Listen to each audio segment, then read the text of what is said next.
Le film commence par une scène où l'on voit une armée dirigée par une femme générale poursuivre 2 démons. Bien que les démons opposent une certaine résistance, ils sont finalement acculés et forcés de sauter d'une falaise. La générale, remarquant une ville devant elle, craint que les démons ne s'y dirigent et mène donc ses troupes à la recherche de cette ville. Pendant ce temps, dans cette même ville, nous rencontrons Aaron, un pauvre mineur. Après une longue journée de travail, il parvient à remplir un sac de minerai et à le vendre. Mais l'acheteur ne lui offre que 2 pièces. Bien que profondément déçu, Aaron accepte le maigre paiement, se disant qu'il vaut mieux quelque chose que rien, et rentre chez sa mère. Sur le chemin du retour, il entend un bruit au bord de la route. S'emparant d'une torche, il se rend sur les lieux et rencontre Alexia, la femme générale, qui est également enquêtrice. Elle lui demande s'il a vu passer des démons, mais Aaron n'en a pas vu. Alexia et ses troupes poursuivent leur chemin. Aaron trouve ensuite son oncle Hélas, blessé à la jambe, et l'emmène chez sa mère pour le faire soigner. En allant chercher de l'eau pour nettoyer la blessure, Aaron aperçoit une jeune femme à proximité. En s'approchant, il découvre qu'elle a été horriblement coupée en 2. Un démon apparaît soudain, obligeant Aaron à l'affronter. Le démon lui lance un pilier de pierre entier, mais Alexia arrive juste à temps pour le sauver. Le démon parvient à se libérer de la lance sacrée d'Alexia, qui dégaine alors ses épées jumelles. Bien que la peau du démon soit extrêmement résistante, elle n'est pas totalement invincible. Alexia réussit tout de même à le blesser. Cependant, il saisit l'une de ses épées et la projeta sur le côté. Il lui a ensuite renvoyé l'épée, mais Aaron s'est précipité et a appuyé une torche enflammée sur le visage du démon. En 1 seconde, le démon a disparu. Déterminé à éliminer la menace, Alexia ordonne à ses troupes de passer la zone au peigne fin. Ils finissent par capturer une silhouette masquée. Devant les habitants de la ville, Alexia révèle que la silhouette masquée est un démon. Elle presse un fer à repasser contre lui, ce qui fait apparaître sa forme démoniaque. Alexia explique que ces créatures appartiennent à un culte qui défie les enseignements des dieux et recherche le pouvoir par des moyens démoniaques. Elle exécute le démon, mais l'autre reste en liberté. De retour chez lui, Aaron se demande comment une personne peut se transformer en démon. Son oncle Hélas raconte l'ancienne bataille entre Zeus et les titans. Lorsque le dernier titan est tombé, il a maudit le monde. Son sang s'est infiltré dans l'océan, donnant naissance à des monstres colossaux et relançant la guerre des dieux. De nombreux dieux périrent, mais Zeus conclut un accord avec 2 des créatures, les convainquant de trahir leurs parents. Avec leur aide, les dieux réussirent à enfermer les monstres. Leurs âmes furent enfermées dans un chaudron par Hermès, tandis que leurs corps furent jetés à la mer. Le chaudron était gardé par un mécanisme divin créé par Héphaïstos pour empêcher les monstres qui s'y trouvaient de s'échapper. Cependant, au fil du temps, l'un des cadavres du titan s'est échoué sur le rivage et a été découvert par un humain. Les ténèbres contenues dans le cadavre corrompirent l'esprit de l'homme, le transformant en démon. D'autres personnes furent attirées par le cadavre, consumées par son mal, et devinrent elles-mêmes des démons. Les dieux, peu enclins à intervenir, estimèrent que l'humanité devait devenir forte et affronter ces démons sans l'aide des dieux. Ce soir-là, Hélas offrit à Aaron et à sa mère un lapin qu'il avait chassé pour leur dîner. Le lendemain matin, le cadavre du démon est brûlé. Alexia approcha Aaron et l'invita à rejoindre son armée pour combattre les démons. Aaron refusa, invoquant sa responsabilité de s'occuper de sa mère, car les habitants de la ville les avaient abandonnés. Il ne se sentait pas obligé de protéger des gens qui les avaient abandonnés, lui et sa mère. Déterminé à quitter le village, Aaron a commencé à faire ses valises pour commencer une nouvelle vie avec sa mère.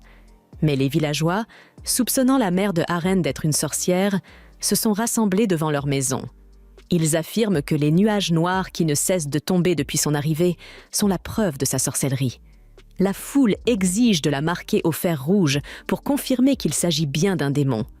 Aaron, prêt à se battre contre quiconque menacerait sa mère, la défendit farouchement. Les villageois hésitent jusqu'à ce que le chef du village leur ordonne d'attaquer un par un. C'est alors qu'Alexia arrive sur les lieux et constate la bravoure de Haren.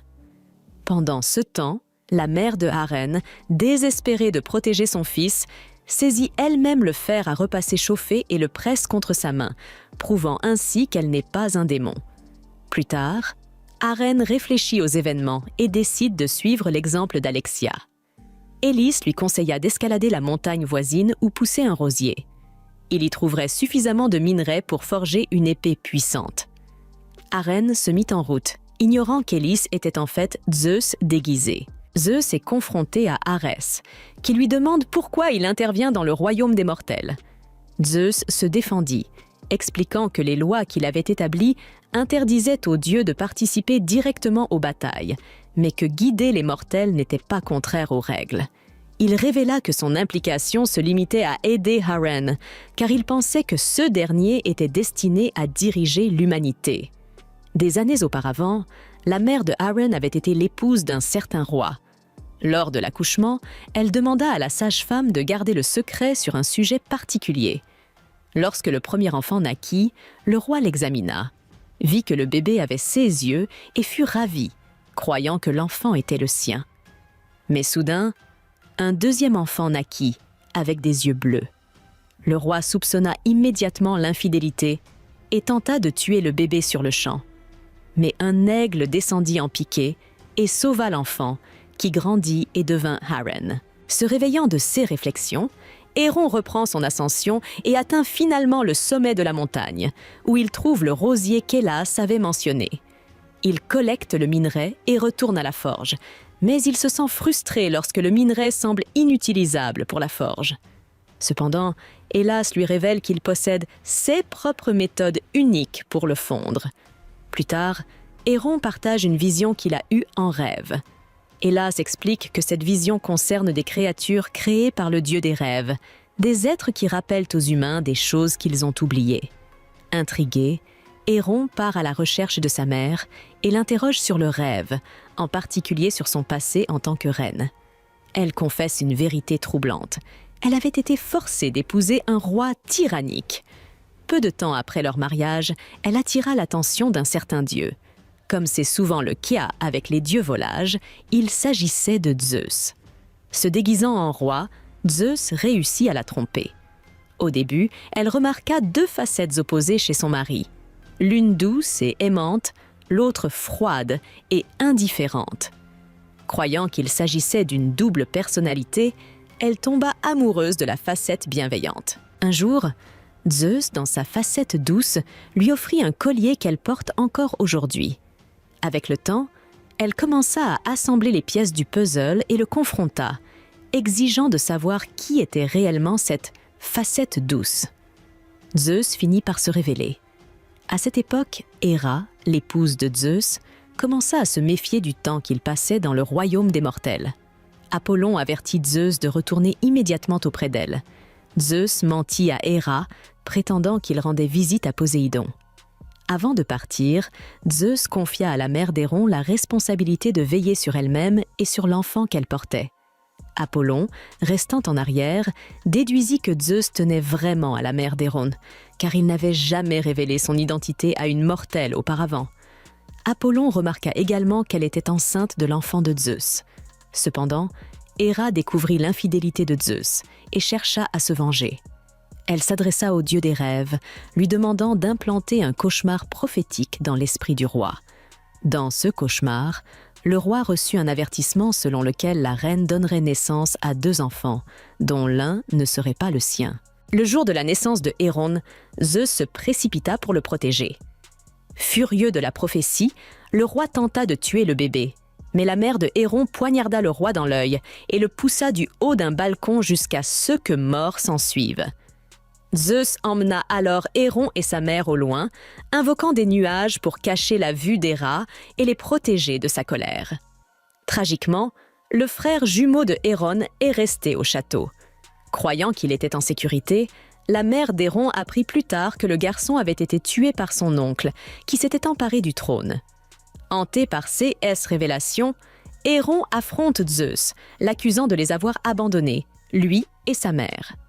Dans sa colère, il détruit la forge d'Hélas et y découvre une épée que Zeus lui avait laissée. Malgré cela, Héron refuse d'accepter le cadeau et le jette par frustration. Pendant ce temps, Alexia examine une carte qu'elle a prise à un démon.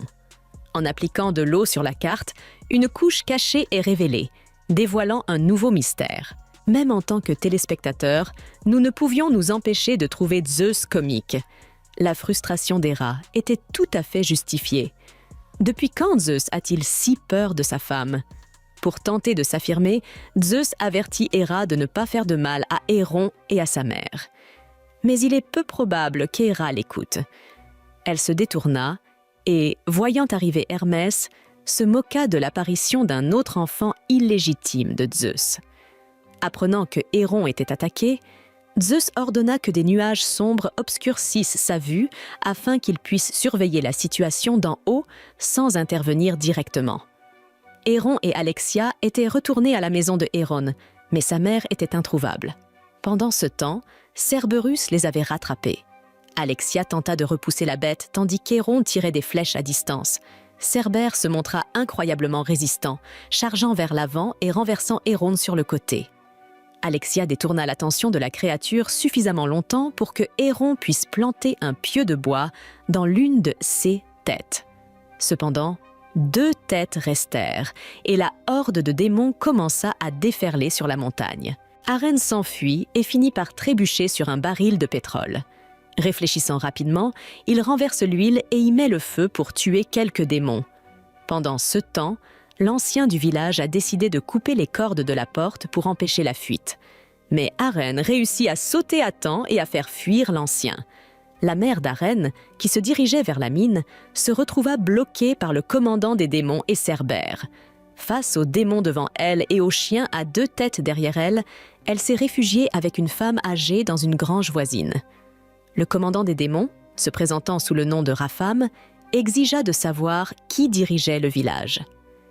Lorsque la personne âgée s'avança, Rapham reconnut son nom de famille comme étant celui d'une famille noble royale. Rapham révéla sa haine pour les nobles, montrant une cicatrice sur son visage causée par eux. Il exigea de savoir où se trouvait Alexia. L'un de ses serviteurs et Cerberus a senti son odeur, ce qui a fait perdre à Rapham tout intérêt pour l'aîné et l'a tué sur le champ. Alors que Rapham et ses forces traquaient Alexia, celle-ci tenta de se cacher, mais fut découverte par les démons. Zeus intervint, créant un fourré dense pour masquer son odeur aux chiens. Voyant cela, Héra décida d'intervenir. Elle envoya une rafale de vent qui emporta l'écharpe parfumée d'Alexia directement dans la grange où se cachait la mère d'Arène. Zeus, réalisant le danger, voulut secourir son amante mortelle. Mais Héra fit appel à Poséidon pour empêcher Zeus d'intervenir dans les affaires des mortels. La mère de Arène se retrouva désormais face à la mort. Zeus, conscient que ses propres règles le limitaient, comprit qu'intervenir pour sauver son amante le mettrait en conflit avec tous les dieux alliés à Héra. Rapham affronta la mère de Arène, exigeant de savoir où se trouvait Alexia. Elle ne savait vraiment pas, mais la vieille femme à ses côtés tenta de la couvrir. Rapham transperça immédiatement cette dernière avec une lance, la tuant sur le coup. Arène arriva juste à temps, se précipitant pour sauver sa mère, mais sa force mortelle n'était pas à la hauteur de celle de Rapham. Le démon remarqua la haine qui brûlait dans les yeux de Arène et déclara que la haine donne de la force aux humains. Rapham offrit un choix à Arène, le rejoindre ou mourir. Cependant, jugeant que tuer Arène sur le champ serait trop facile, Rapham choisit plutôt d'assassiner sa mère sous ses yeux. Hermès, manipulant les nuages, dégagea le ciel, permettant au soleil d'éclairer le champ de bataille. Au village, la mère d'Arène et les habitants ont senti le danger et ont commencé à fuir. Pendant ce temps, les démons descendent de la montagne, menés par les redoutables Cerbères et leur commandant, Rapham. Au milieu du chaos, Alexia mentionne un tunnel minier qui pourrait servir d'issue de secours. Arène prend l'initiative de préparer l'évacuation. À l'aide d'un piège préétabli, il déclencha un éboulement, écrasant une partie de la horde de démons. Cerbère, cependant, ne se laissa pas décourager. arrachant l'une de ses têtes blessées pour poursuivre l'attaque. Alors que Arène et Alexia regagnaient la ville, cette dernière demanda à ses soldats de commencer à évacuer les habitants. Arène, quant à lui, était déterminé à retrouver sa mère avant tout. Au cours de ses recherches, il tomba dans une embuscade tendue par Rapham, qui lui lança une lance magique. L'arme revint à son porteur et prit Arène au dépourvu avec une seconde attaque. Observant la bataille, Zeus guida Arène pour qu'il esquive les attaques et lui conseilla de fuir au lieu de se battre. Arène recula et trébucha sur un baril de pétrole. Réfléchissant rapidement, il renversa l'huile et y mit le feu, abattant au passage plusieurs démons. Pendant ce temps, l'ancien du village, voyant la situation désastreuse, décida de couper la voie de sortie en coupant les cordes de la porte. Arène réussit de justesse à sauter à travers le portail, faisant sursauter l'ancien et le forçant à s'enfuir. La mère d'Arène, qui se dirigeait vers la mine, se retrouva bloquée par Cerbère et le commandant démoniaque. Prise au piège entre le molosse à 2 têtes et une armée de démons, elle s'est réfugiée dans une grange voisine avec une femme âgée. Rapham se présenta et demanda qui dirigeait le village. Lorsque la personne âgée s'est avancée, Rapham a reconnu sa lignée noble et a révélé une haine profonde pour l'aristocratie, montrant une cicatrice causée par celle-ci. Il demanda où se trouvait Alexia, et comme l'ancien ne pouvait pas répondre, Rapham le tua sur le champ. Alors que les forces de Rapham traquaient Alexia, celle-ci tenta de se cacher mais fut découverte. Zeus, qui veillait sur elle, intervint en créant un épais fourré pour masquer son odeur. Héra, cependant, chercha à compliquer les choses en envoyant une rafale de vent qui emporta l'écharpe parfumée d'Alexia directement dans la grange où se cachait la mère d'Arène. Zeus se rend compte du danger que court son amante mortelle, mais il est contraint par ses propres règles. Héra, déterminée à empêcher son intervention, convoqua Poséidon pour s'assurer que Zeus n'interviendrait pas. La mère d'Arène, maintenant acculée par Rapham et Cerberus, se retrouva face à la mort. Lorsque Rapham demanda l'emplacement d'Alexia, la mère d'Arène refusa catégoriquement de le connaître. La vieille femme à ses côtés tenta de la protéger, mais Rapham la transperça sans hésiter. C'est à ce moment que Arène arriva, se précipitant pour sauver sa mère. Malgré son courage, sa force de mortel ne faisait pas le poids face au commandant démoniaque.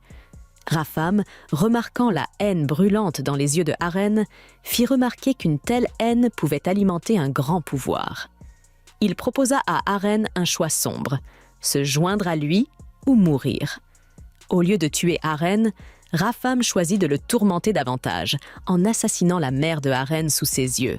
Cet acte de cruauté laissa Arène dévastée, son angoisse et sa rage menaçant d'enflammer quelque chose de bien plus grand en lui. Zeus se rendit compte trop tard de ce qui se passait. Poséidon, bien que compatissant et désireux d'aider son frère, lui rappelle que les règles sont les règles. Héra, quant à elle, semblait satisfaite. Après avoir tué la mère d'Héron, Rapham prit le collier que Zeus lui avait offert et partit. Le lendemain matin, Alexia sortit de sa cachette et fut confrontée à la dévastation. Elle trouve Zeus en train de pleurer la mère de Héron. Zeus informa Alexia que la personne qu'elle cherchait avait été capturée et qu'il était désormais de sa responsabilité de la sauver. En guise d'adieu, Zeus place 2 pièces de monnaie sur les yeux de la défunte. Peu après, Hermès arrive pour guider l'âme de la mère de Héron. Avant de l'escorter aux enfers, Hermès lui permet de voir Zeus une dernière fois. Il convoque ensuite Charon, le passeur des enfers. Alors qu'ils s'apprêtent à traverser le fleuve, les esprits des personnes non enterrées commencent à apparaître, incapables d'avancer.